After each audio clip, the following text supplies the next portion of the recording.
that you are tuned and you are ready to listen to uh, this teaching, the teaching about Job. This is a book I'll be taking you through for some time, and I'll be picking a number of portions. Maybe I talk about a chapter, but this moment I want just to discuss the introduction of chapter 1, which is very, very critical, very vital to each and every believer, and also those who are aspiring to be believers of Jesus Christ and to love God and to follow Him. I believe that this teaching will help you and will make you to be a man or a woman who is a woman of substance. My name is Deori Gishimo, a Presbyterian minister ordained for Word and Sacrament. And tonight I want us to think about three things that define every human being. And the protocol of how you should be defined, because you should be defined by a number of things. I have been meditating upon this word in the book of Job, a very, very deep theological book with very deep teachings that make me feel strengthened in faith, and I know that most of you also have been strengthened by this book called Job, the event unfolding about the servant of God. I know that you have been blessed to think about how God allowed Satan, who is defined as the accuser of brethren, to go and tempt Job. But before we think about the temptations, because I know you have thought about the temptations, you have discussed the temptations, they have been preached to you, you have also preached about the temptations of Job, and sometimes when people are going through sufferings, the temptations of Job are quoted to strengthen people. But just before you think about the temptation, think about why was Job tempted? Why was he tempted? Why was he tempted? And I want to say, Job was tempted by the devil because of the issues that happened at the beginning of this chapter. Look at this. It is written very well that Job was a man of good character. Good character. Job was a man of good character. He was blameless and upright. Two words that have been used to define this great man of the East. He was blameless and he was upright. Two good and great words. Blameless and upright. No man could have raised an issue against Job. No person would have said evil things about Job. There was nothing that could have been leveled against him in terms of accusation. He was blameless, and at the same time, he was upright. That is very, very important. And then he feared God, and he turned away from evil. This is the attribute of Job. This is whom Job was. Job was not defined by the things he had. He was not defined by the big chunks of land that he had. He was not defined by the level of education first. It is important to have these other things, but first things first. The first thing here is Job is blameless and upright. And he feared God, and he turned away from evil. So think about that. Then comes second, relationship between him and the other human beings. Sometimes some people will sink deep into faith and they will say no to the relationship between them and the other human beings. We are good in doing that. We are very good in doing that. We like being people who will, some of us want to be very, very special men and women who will cross themselves in those crosses, pray, and because after prayers we feel we don't want to be defiled, we say no to the rest of the human beings. But here this, Job is defined by his family as well. The relationship between him and humanity comes second. Yes, he had 7 sons and 7 daughters, right?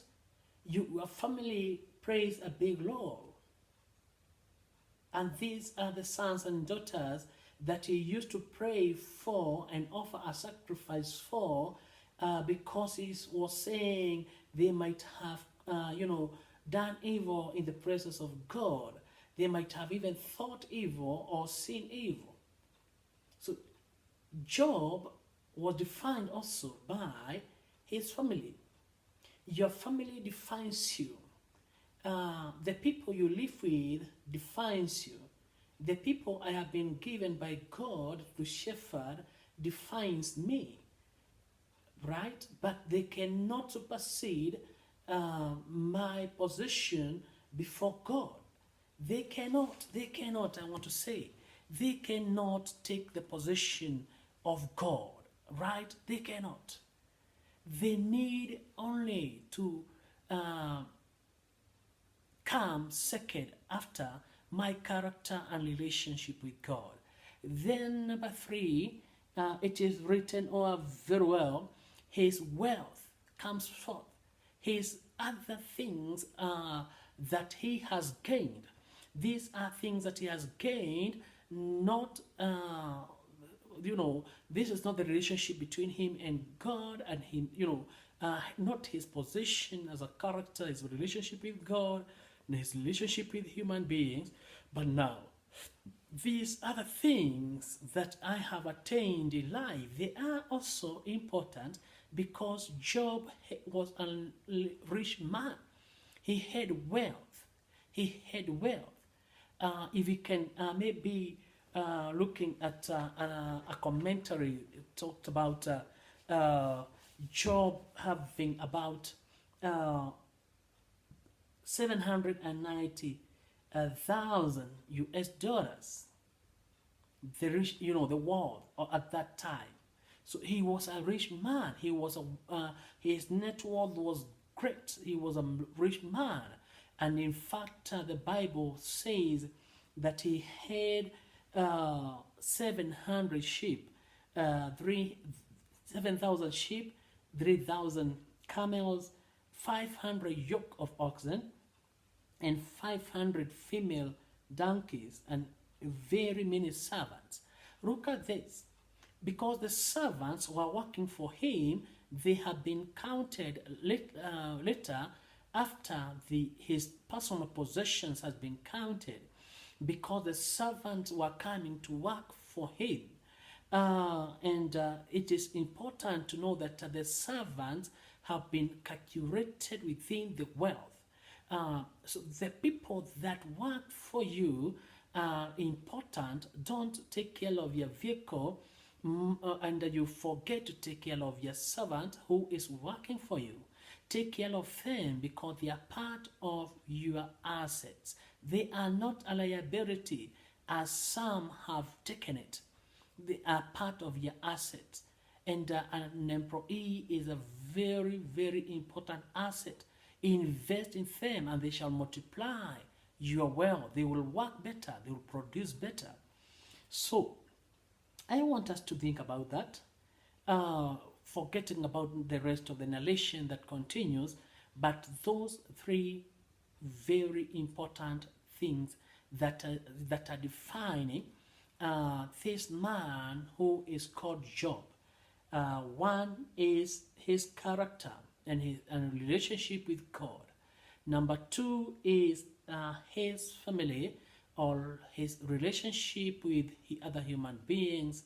And then number three is his possession or his wealth. If your order of introduction doesn't follow within this, you have a problem. You have a big problem. I want to assure you, you have a big problem. If people who are defining you define you from behind, from the last thing that's supposed to be the last, it becomes fast. Look at this. When people start talking about you in relationship with your possessions, they talk about the man who owns that building or that plaza, or the man who is a professor in medicine or in law. That comes first, and not your character. There is a problem in your settings. You need to be reset. You need to be reset, because your character and your relationship with God should come first. If your definition, you are defined by your sons and your daughters, they come first. They come first. I'm telling you, you have lost it somewhere. You need to reset your default. You must go back to the default settings. The default setting calls that or demands that you should be defined by your character and your relationship with God. Then you'll be defined by your relationship with your family and other humanities. Then your possession comes that. And I want to believe that it shall be well with you. When you make sure that those things are set that way, you will not have problems in your life, because people will be talking about that woman, that man, that young man, that young lady, that boy, that girl who is blameless and upright, who fears God and runs away or turns away from evil. And I'm telling you, it will be well with you. God will talk about you. If you just move with the rest of the verses, you'll be surprised to see, after the discussion with God and Satan, the accuser of brethren, God introduces Job to Satan. I don't know whether you can be introduced by God to Satan. This is very, very important.